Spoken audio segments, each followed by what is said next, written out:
Rivalries, the Airfire, the PS5, Soul Illuminati, Flight, Hangman Adam Page or Strickland, Tiger Woods versus Fidelity, and Nick Cannon versus Making Good Music.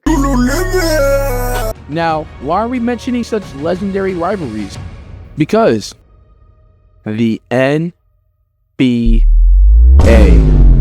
No more mortal enemies. Currently, the NBA has really no rivalry. I mean, besides just whoever the Knicks decide to hate. I mean, it used to be Trae Young a couple years ago. Now it's Halliburton and the Pacers. But I mean, beyond this, I mean, Mike, can you really say that there are any solid team-to-team rivalries? Honestly, no. And that's not hating at all, right? Oh no, I definitely don't think you're hating. I mean, I think it's absolutely right. And there's a lot of factors that go into this. I mean, for one, all these players in the league, they're always changing teams every year, every season. I mean, it doesn't feel like there's ever a time when like players just stay on the same team for a solid amount of time. Because all these players are constantly moving teams, this means that there is really no team identity set into place for a long time. So really, there's no amount of team identity versus this team identity, which means there's no rivalries really. And obviously, with anything, when there's no personality, games, TV shows, actually trash.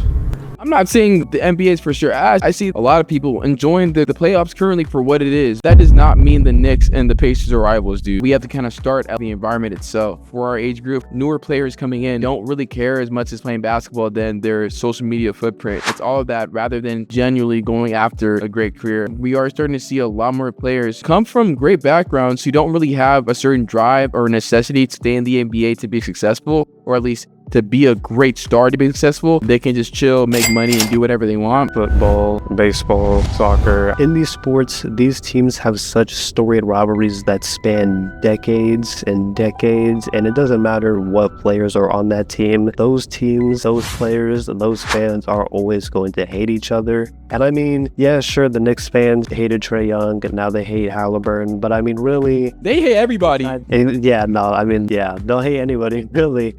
You know, like for instance, like there's so many teams in the NBA that just nobody cares about at all. And I mean, I'm sure a part of this has to do with the fact that divisions don't matter for one. I mean, when's the last time anyone looked up the divisions in the NBA? You can look at a team like the Wizards.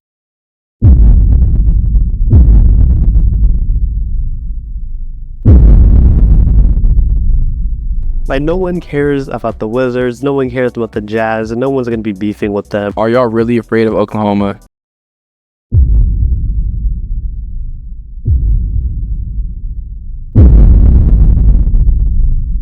Come on, dude. Shit, massive contracts. I mean, we're seeing players make record-breaking numbers when it comes to sports. All power to the bag, and I respect anybody who's successful in what they do.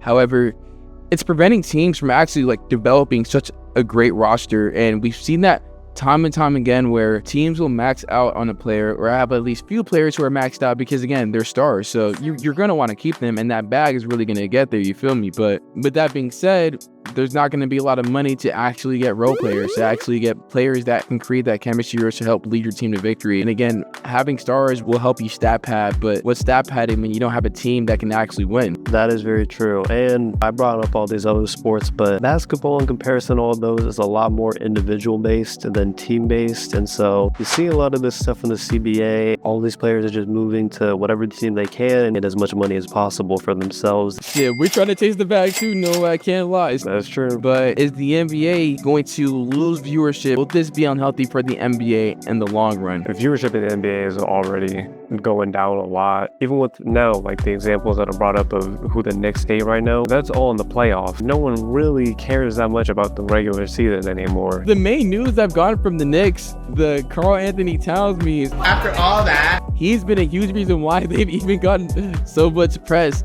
Jokes are thrown and the amount of spotlight they've been getting because they've been funny, I'm not gonna lie. And we've been seeing someone like Halliburton always show up at WWE events. Shit, he and Brunson even got in the ring once. But Halliburton definitely uses some of this stuff in his own presentation as a player. I mean, we saw him do the choke celebration and everything. I mean, he definitely kind of wasted that. But either way, that's just another example. It is nice to see every now and then that those personalities still exist in the NBA. But that being said, let us know down below what you think of the rivalries in the NBA, the current state of it all. Go ahead and get in the Discord. We're getting more subs. What? Let's go. We trying to get to 20, and that might be small, but hey, that's still some. Follow the blue sky. Like we always say, more on the jump. Stay tuned. Peace.